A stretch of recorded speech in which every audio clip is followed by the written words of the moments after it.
cost of a $20 million facelift. The snaking raceway that lies at the gateway to wine country here in Sonoma, California hosts round 2 of the Lockhart Phillips USA Formula Xtreme Series. We've got 11 turns and we're going 16 laps. Tires are going to be a big issue here. Take a look at how it winds through the countryside. A lot of elevation changes here at Sears Point. Engines are revving up. We're getting ready to go in Formula Xtreme. The lights are going to go green and the clutches will come out. Damon Buckmaster easing it out, dumps it away, and off he goes. Buckmaster with a wheel in the air with a big start coming out of the outside of the front row. Jason Pridmore with a horrible start. An instant wheelie bogged the bike.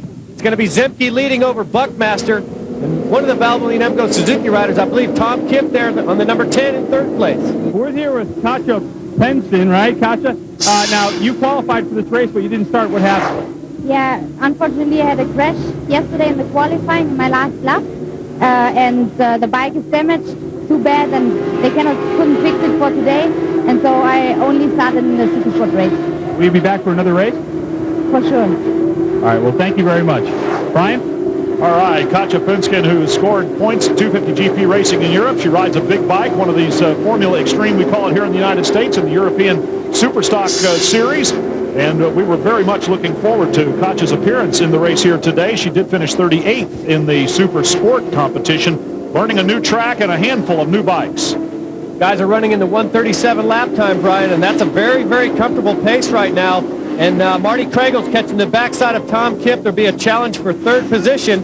This time into turn 11, Kragle's going to go underneath Kipp. Watch Marty Kragle. He'll work his way after those leaders. This guy can cut 35 lap times, and they're running in the 37s right now, so a lot of reserve under the hood of 134. And he's really going to have to work hard to keep the advances back from the 134 Valvoline Emco Suzuki rider, the Australian import over here, learning this racetrack faster than anybody I've ever seen. A World Superbike veteran, a two-time Australian Superbike champion, Marty Kragle brought in as a last-minute substitute for injured Josh Hayes by John Ulrich, the team owner of Valvoline Emco Suzuki. Two riders making it into the pits. Michael Costa on the 131, he's in. So that'll eliminate some of the traffic, which is going to be a big factor in this race. Some of the slower riders that qualified within the 112% time limit are about 10 seconds a lap slower than the leader. So you do the math on a race that takes a minute and 34 seconds per lap. We're talking about lap 9 to 10, roughly. Battle for fourth. Oh, yeah, Ben Spees coming up on Tom Kipp. Mike Hale in fourth right now, pretty solid, but Kipp was working early on. Look at that thing wheelie through 3 gears. Ben Spees is really on the attack. He is on the attack, Suzuki, but he's on the attack after Tom Kipp right now. Up into turn 2. Will he try him up the inside? Yep. Nope. Wow. That's close. Tommy Kipp just cutting him off. Pretty serious there. Doesn't know that Ben's trying to challenge him so tough. Tom Kipp's fastest lap, 135.1. That's cruising. Mike Hale able to keep a comfortable distance. Here goes Spees around the outside, but Kipp says no way. Spees shaking his head at Kipp, saying, man, not going to get me an inch. That's one of those slow entry, fast exit. Wheelie. Oh, the big wheelie out of Ben Spees. He's just having fun out there right now. Buckmaster gaining another second on the last lap. He's up to a 5-second lap advantage. traffic, though, really balking him there at the entrance of 7. He gets around clean. That'll cost him some time, and you can see how close they are to him now. Zemke, Kragle, and Hale.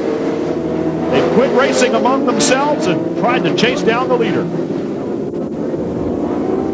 Try to straighten out the S's as best you can. You can cut across the aprons. Jake Zemke taking advantage of that move. And Kragle maybe learning a little bit more about how to go fast at Sears Point through there.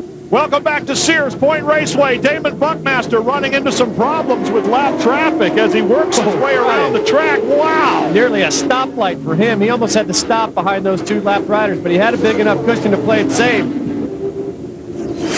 Zemke, Kragle, and Hale, 2 Hondas and a Suzuki going after it for the runner-up spot while a Yamaha leads. There's a lot of interest on pit wall and how this one's going to turn out. Oh! Challenge for second place, Brian. Jake Zemke just narrowly holding off the advances of Marty Kragle.